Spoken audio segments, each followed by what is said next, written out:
एक बार की बात है। एक राज्य में एक राजा और रानी राज करते थे। दोनों ही अपनी प्रजा का खूब ध्यान रखते और दोनों ही बहुत अच्छे थे। उनकी जिंदगी में बस एक ही कमी थी कि उनकी कोई संतान नहीं थी। एक बार रानी ने मन इच्छा जताई कि उनकी एक बेटी हो जो सबसे सुंदर और प्यारी हो। कुछ सालों बाद रानी की यह इच्छा पूरी हुई और उन्होंने एक सुंदर सी बेटी को जन्म दिया जिसका नाम उन्होंने स्नो वाइट रखा। पूरे राज्य में खुशियां ही खुशियां थी, लेकिन यह खुशी ज्यादा दिनों तक नहीं रह सकी। कुछ दिनों बाद जब राजा और रानी जंगल में घूमने गए तो एक जादूगरनी ने मौका पाकर रानी को चिड़िया बना दिया और अपने पास पिंजरे में कैद कर लिया। रानी के अचानक गायब होने से राजा को लगा कि रानी की मौत हो गई। राजा बहुत दुखी हुए और उन्होंने स्नो वाइट की देखभाल और मां के प्यार के लिए दोबारा शादी की। लेकिन जिससे उन्होंने शादी की वो वही जादूगरनी थी जिसने रानी को चिड़िया बनाकर कैद कर लिया था।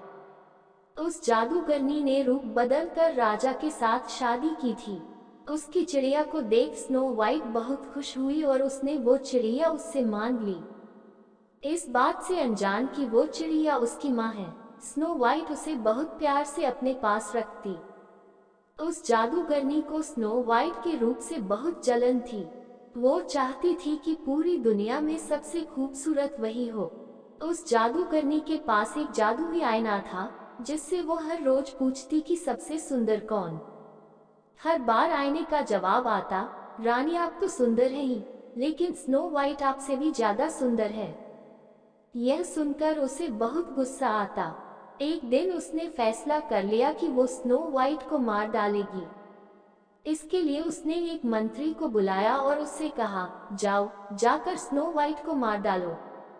मंत्री डर गया और स्नो वाइट को जंगल में ले गया, लेकिन उसे मार न सका। उसने स्नो वाइट को सारी बात बताई और उसे भाग जाने को कहा। स्नो वाइट दुखी हो गई और वहां से भाग गई।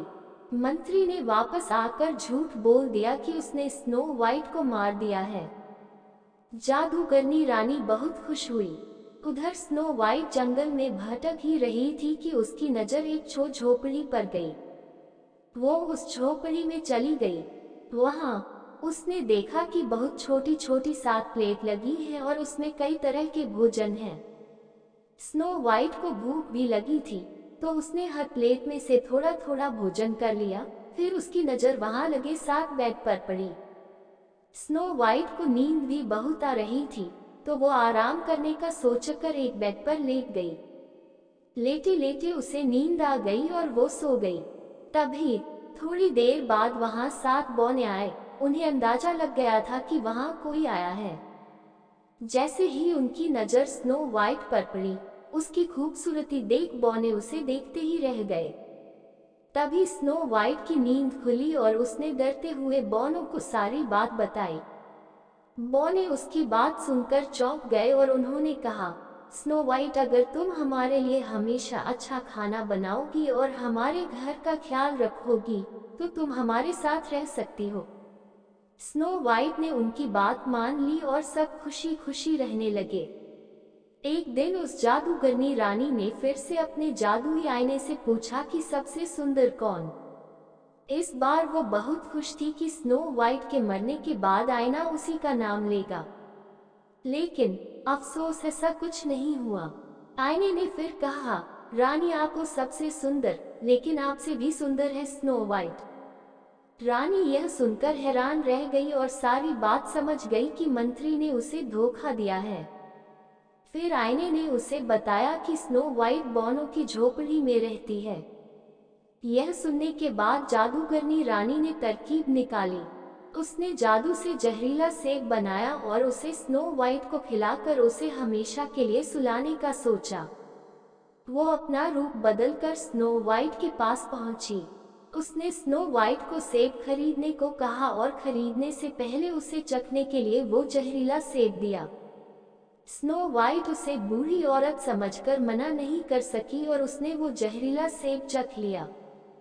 सेब चखते ही स्नो वाइट की तबीयत बिगड़ने लगी और उसी बीच वो जादूगरनी अपने असली रूप में आ गई और स्नो वाइट के सामने हंसने लगी। स्नो वाइट अपनी सौतेली माँ को देख हैरान रह गई और गहरी नींद में चली गई। उसके कुछ देर बाद ही वहां बौने आए और स्नो वाइट को वहां पड़ा देख वो दुखी हो गए। उन्हें लगा स्नो वाइट उन्हें हमेशा के लिए छोड़कर चली गई। उन्होंने उसे दफनाने का सोचा, लेकिन उनका मन न माना और उन्होंने उसे एक शीशे के ताबूत में रख दिया। तभी वहां राजा के दोस्त का बेटा, जो कि एक राजकुमार था, वो आया। स्नो वाइट को देख वो चौंक गया और बहुत दुखी हुआ। उसने बौनों से स्नो वाइट के बारे में पूछा और दुखी होकर स्नो वाइट को ताबूत समेत अपने साथ ले जाने के बारे पूछा। सारे बौने दुखी हो गए। उन्होंने ताबूत का शीशा खोला और राजकुमार ने स्नो वाइट पर प्यार जताते हुए उसके हाथ को चूमा। इतने में स्नो वाइट को होश आ गया। स्नो वाइट ने सबको अपने सामने देख सारी बात बताई। सब समझ गए कि जादूगरनी सौतेली माँ की वजह से ही ऐसा हुआ है। वो बौने जादूगर बनकर राजा के दरबार पहुँचे और उन्होंने कहा कि उन्हें पता है कि रानी को खूबसूरत बनने का शौक है। वो उन्हें बहुत खूबसूरत बना सकते हैं, लेकिन उन्हें उनके साथ चलना होगा। रानी और राजा उनके साथ चल पड़े और जैसे ही रानी पर सूरज की किरणें पड़ी, वो अपने जादूगरनी के रूप में आ गई। वहां स्नो वाइट और राजकुमार भी पहुंचे। स्नो वाइट को देख राजा खुश हो गए। उन्होंने राजा को सारी बात बता दी और फिर बौनों ने अपनी शक्ति से जादूगरनी के जादू को खत्म कर दिया। जादू खत्म होते ही चिड़िया बनी असली रानी अपने रूप में आ गई। राजा और स्नो वाइट रानी को देख बहुत खुश हुए और जादूगरनी को बंदी बनाने का आदेश दे दिया। इसके बाद राजा रानी ने स्नो वाइट और राजकुमार के विवाह का आयोजन किया और बौनों को तोहफे दिए। सभी खुशी खुशी रहने लगे। कहानी से सीख। इस कहानी से यही सीख मिलती है कि बाहरी खूबसूरती से ज्यादा अंदर की खूबसूरती ज्यादा मायने रखती है।